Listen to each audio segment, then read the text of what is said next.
জোরে লা ইলাহা ইল্লাল্লাহ লা ইলাহা ইল্লাল্লাহু মুহাম্মাদুর রাসূলুল্লাহ সাল্লাল্লাহু আলাইহি ওয়াসাল্লাম।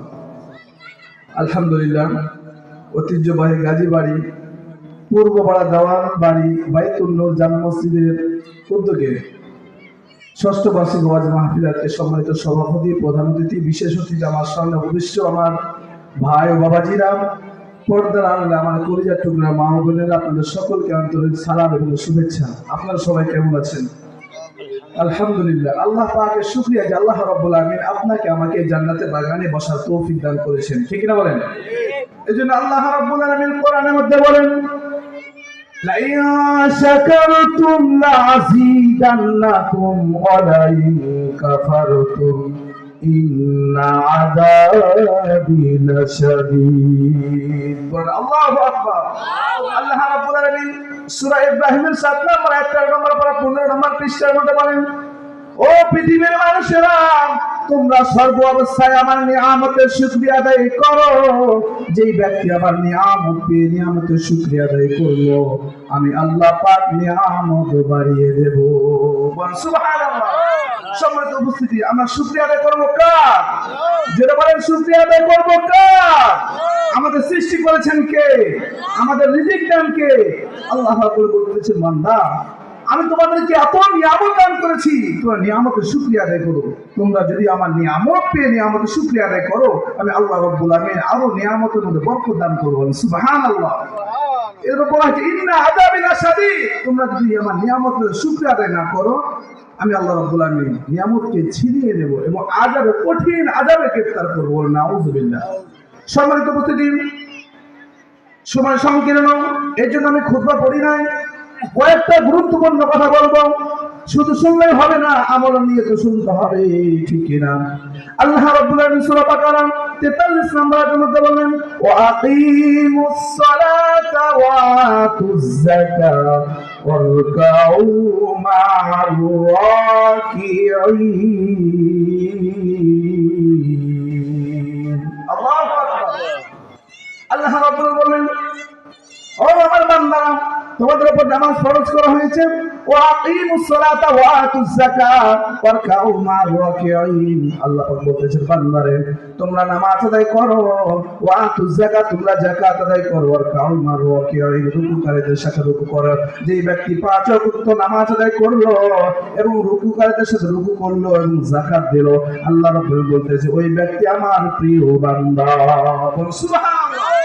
সম্মানিত হাজিরিন, আল্লাহ রাব্বুল আমিন আপনাকে আমাকে সৃষ্টি করেছেন, ঠিক না বলেন? আমাদেরকে 24 ঘন্টার মধ্যে 70 রাকাত ফরজ নামাজ দিয়েছেন। এই 70 রাকাত ফরজ নামাজ আমরা কয়জন পড়তেছি? দেখেন, মসজিদ কত সুন্দর সুন্দর মসজিদ বানাইতেছে, কিন্তু মসজিদ ফাঁকা, মুসল্লি নাই। এর কারণ হচ্ছে মানুষ তো খারাপ পথে যায়, শুধু গুনার পথে ফিরে যায়। এই জায়গাতে গান বাজনা হইতো, দেখেন এই জায়গায় একটাও জায়গা দেওয়া হইতো না, পুরা জায়গা মানুষে ভর্তি হয়ে যেত, ঠিক কিনা?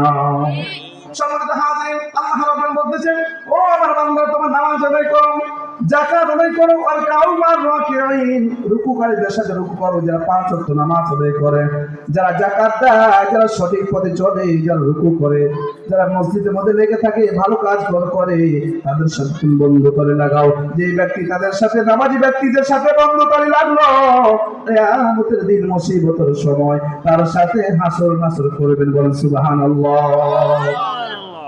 সম্মানিত হাজিরিন, আল্লাহর নবী, বিশ্ব নবী হযরত মুহাম্মদুর রাসূলুল্লাহ সাল্লাল্লাহু আলাইহি ওয়াসাল্লাম হাদিসের মধ্যে বর্ণনা করেছেন, মান সাল্লাল আইশা ফি জামাআতিন ফাকান্নামা কাওমা নিসফাল লাইল ওয়া মান সাল্লা সুবহা ফি জামাআতিন ফাকান্নামা সাল্লাল লাইলা কুল্লাহু। রিয়াহু তিরমিজি। আল্লাহর নবী বলেন, যে ব্যক্তি ইশার নামাজ জামাতে শহীদ আদায় করলো, মান সাল্লাল আইশা ফি জামাআতিন ফাকান্নামা নিসফাল লাইল, যে ব্যক্তি ইশারের নামাজ জামাতের সহিত আদায় করলো, সেই ব্যক্তি অর্ধেক রাত্রি ইবাদত বন্দেগী করার জন্য কাটিয়ে দিল। সুবহানাল্লাহ। আপনি আমি যদি ইশারের নামাজ জামাতের সহিত আদায় করি, অর্ধেক রাত্রি ইবাদত করার সওয়াব পেয়ে যাব। সুবহানাল্লাহ। আল্লাহ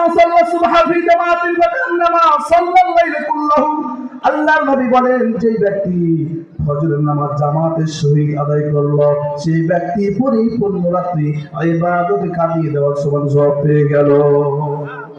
সুবহানাল্লাহ। সম্মানিত উপস্থিতি, শুধু আমাদের নামাজ পড়লে হবে না, নামাজের সাথে সাথে কিছু আমল আছে, ঠিক না বলেন? হাদিসের মধ্যে পাওয়া যায় যেই ব্যক্তি ফরজ নামাজ আদায় করার পর আয়াতুল কুরসি পড়বে, সূরাতুল বাকারা 255 নম্বর আয়াত 3 নম্বর প্রথম নম্বর পৃষ্ঠার মধ্যে আছে, আল্লাহু লা ইলাহা ইল্লা হুয়াল হাইয়ুল কাইয়্যুম লা তাখুযুহু সিনাতুন ওয়ালা নাওম। আল্লাহু আকবার। আল্লাহ বলেন যে ব্যক্তি ফরজ নামাজ আদায় করার পর আয়াতুল কুরসি পড়লো, আয়াতুল কুরসি আমল করলো, ছোট বাচ্চা যখন মায়ের দুধ খেতে খেতে ঘুমিয়ে যায়, ওই ব্যক্তি যদি প্রতিদিন ফরজ নামাজ আদায় করার পরে আয়াতুল কুরসির উপর আমল করে, ওই ব্যক্তি মৃত্যুর সময় ছোট বাচ্চার মতো সে ঘুমিয়ে যাবে। সুবহানাল্লাহ। সম্মানিত উপস্থিতি, হাদিসের মধ্যে পাওয়া যায় নামাজের মধ্যে আমরা নামাজে পড়ি, নামাজ পড়ার আগে আমরা কিন্তু ওযু করি, ঠিক না বলেন? ওযু করি। আল্লাহর নবী বলেন যে ব্যক্তি ওযু করার পূর্বে মিসওয়াক করবে, কি করবে বলেন? আসওয়াকু মুতাহারাতুল লিল ফাহমি। আল্লাহর নবী বলেন যে ব্যক্তি ওযু করার পূর্বে মিসওয়াক করবে, তার কিয়ামতের দিন তার জন্য আল্লাহর নবী সুপারিশ করবে। আল্লাহর নবী আল্লাহকে বলবে, আল্লাহ আপনার অমুক বান্দা নামাজ আদায় করার পূর্বে ওযু যখন করতো, মিসওয়াকের সুন্নাত আদায় করতো, আল্লাহ গো আপনার এই বান্দার জীবনের গুনাহগুলো মাফ করে দেন। আল্লাহ রাব্বুল আলামিনের যখন সুপারিশ করা হবে, আল্লাহ রাব্বুল আলামিন সাথে সাথে তার জীবনের গুনাহগুলো মাফ করে তারে জান্নাত দান করবে। সুবহানাল্লাহ। সম্মানিত উপস্থিতি, মিসওয়াকের অনেক ফজিলত রয়েছে।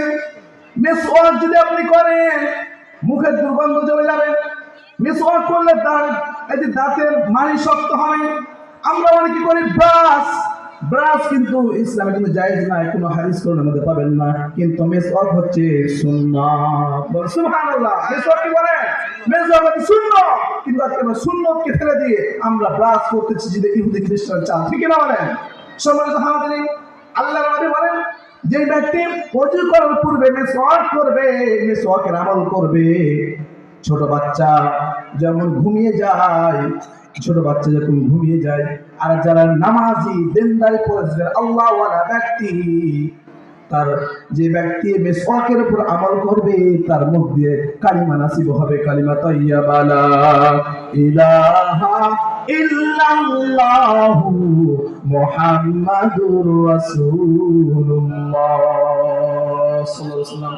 সম্মানিত উপস্থিতি, তাহলে আমরা শুধু ওয়াসুল্লাহ হবে না, আমল করতে হবে, ঠিক না বলেন?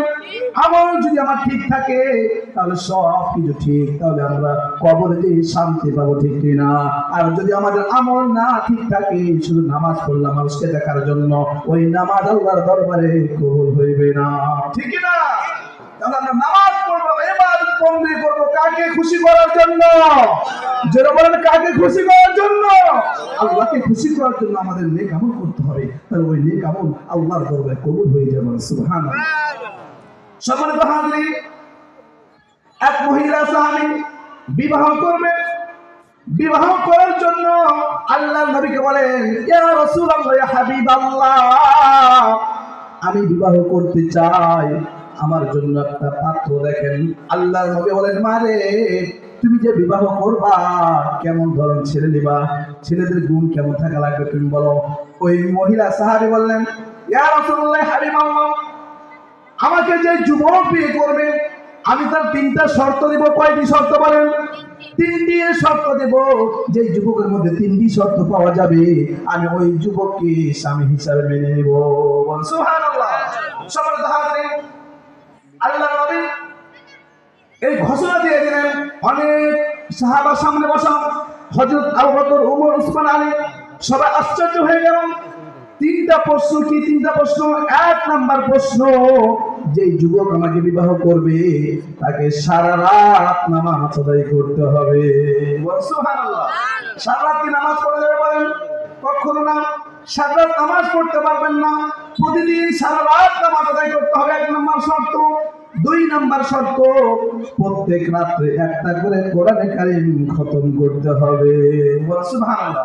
শুধু একদিন না, প্রতিদিন একটা করে কোরআনে কারীম খতম করতে হবে। তিন নাম্বার শর্ত হচ্ছে, যে আমাকে বিবাহ করবে তার তিন নাম্বার শর্ত হচ্ছে প্রতিদিন রোজা রাখা লাগবে। সুবহানাল্লাহ। প্রতিদিন কি রোজা রাখা সম্ভব? বলে এক মাস আমরা রমজান মাসে রোজা রাখি, সারাদিন রোজা রাখি, ক্লান্ত হয়ে যায়, শুয়ে থাকি মাগরিব থেকে এসা পর্যন্ত, মন যাচ্ছে না তারাবির নামাজ আদায় করার জন্য, শরীর তো ক্লান্ত, ঠিক না বলেন? আর ওই মহিলা সাহাবী শর্ত দিয়েছেন প্রতিদিন রোজা রাখবে। তিনটা শর্ত। কয়টা শর্ত বলেন? তিনটা।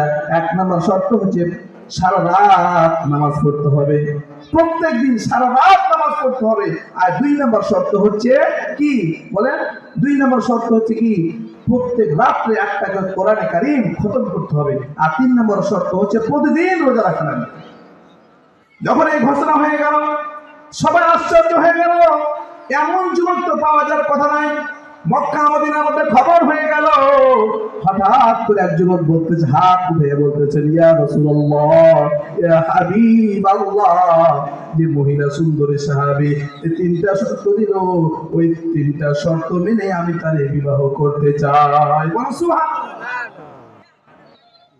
সম্মানিত উপস্থিতি, তাহলে কি তিনটা শর্ত মানার যুবক পাওয়া গেছে কিনা বলেন? কথা বলে মনোযোগ দিয়ে বুঝবেন।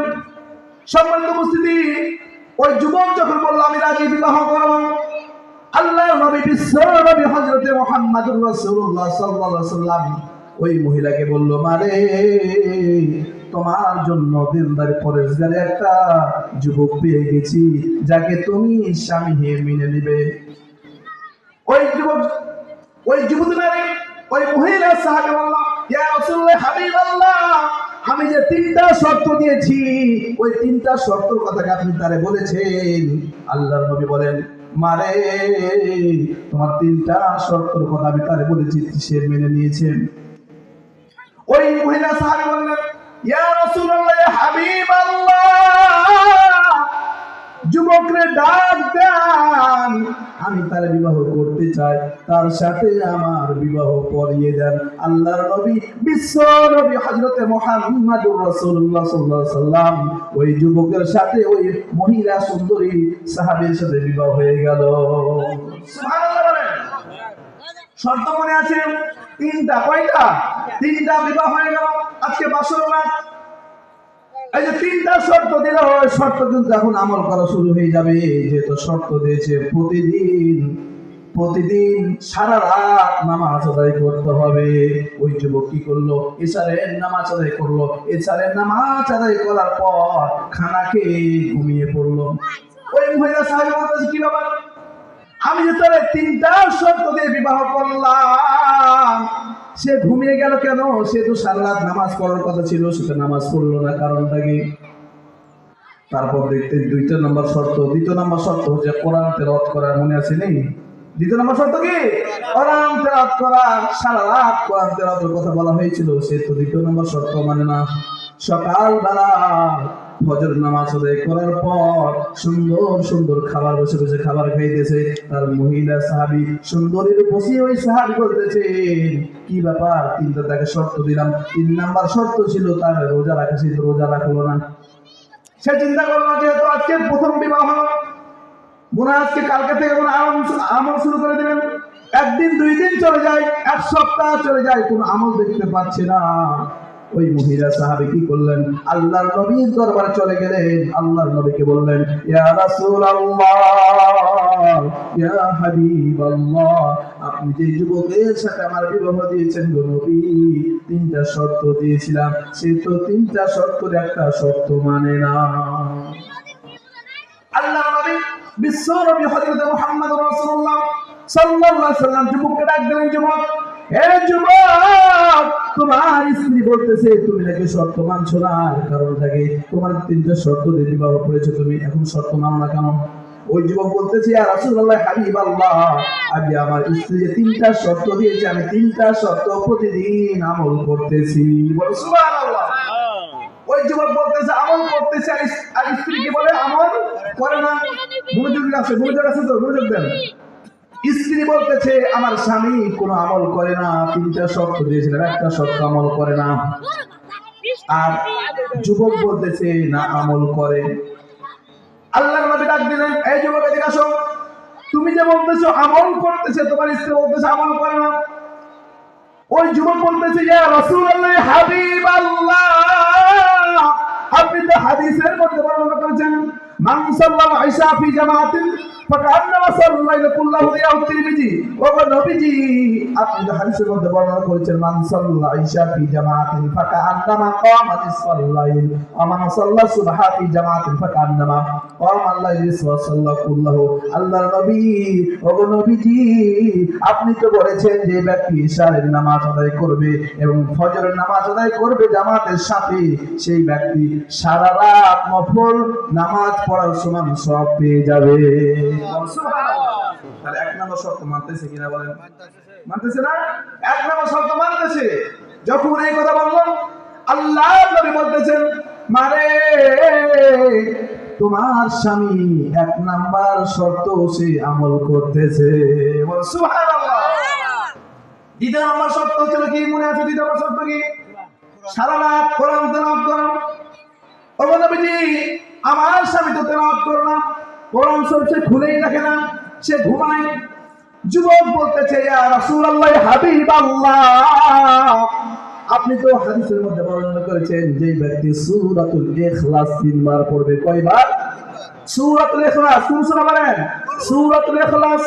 কুল হুয়াল্লাহু আহাদ আল্লাহুস সামাদ লাম ইয়ালিদ ওয়া লাম ইউলাদ ওয়া লাম ইয়াকুল লাহু কুফুয়ান আহাদ। আল্লাহু আকবার। ও নবীজি,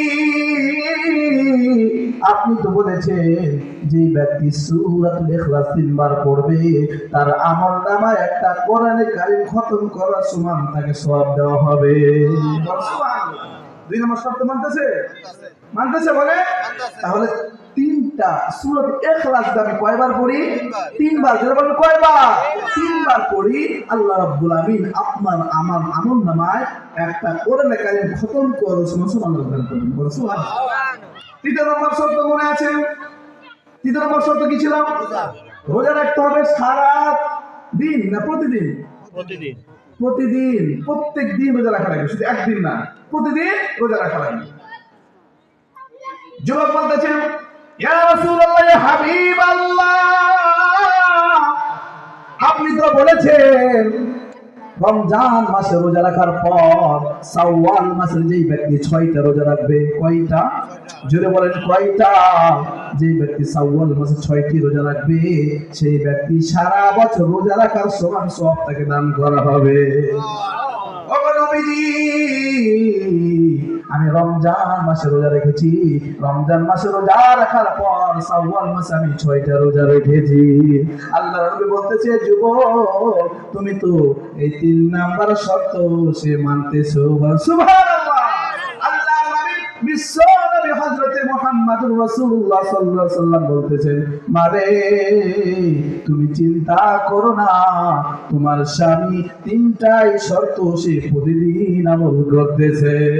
সুবহানাল্লাহ।